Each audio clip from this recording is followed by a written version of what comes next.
State legislators are preparing to vote on a major revamp of Indiana's criminal sentencing laws. Sponsors say the bill would strengthen sentences for the most dangerous criminals and also make sure everyone who goes to prison will serve a longer portion of their sentences.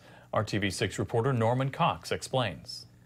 The new crime bill would change the sentences for many offenses, but the biggest impact would be forcing criminals to actually serve a longer portion of that time behind bars. The bill would replace the current system of 4 different felony classes with 6 different levels.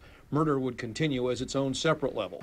Sponsors say people committing the most serious crimes would have longer sentences. The worst, the credit enhanced felons such as murder, child molesters, rapists. Those at the other end, the non-violent offenders, would be steered into what supporters describe as intensive probation programs designed to get them off substance abuse problems or other bad habits and keep them from becoming repeat offenders.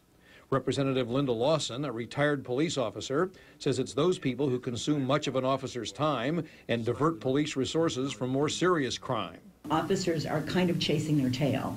You know, someone gets out of jail and they haven't gone through rehab, they haven't gotten the treatment they needed, they're back on the street, they're robbing you, they're burglarizing your garage, coming into your house, they get arrested again. But the biggest impact to many people would be the change in credit time. Inmates currently get 1 day off their sentences for every day of good behavior, which can turn a 40-year sentence into 20 years. This bill would change that ratio to 3-to-1 so they'd have to serve 30 of 40.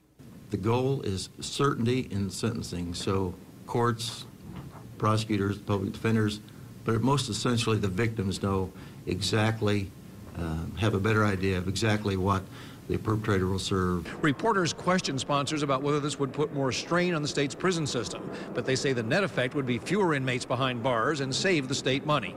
At the State House, I'm Norman Cox, RTV6. And the full House must vote on the bill by next Monday.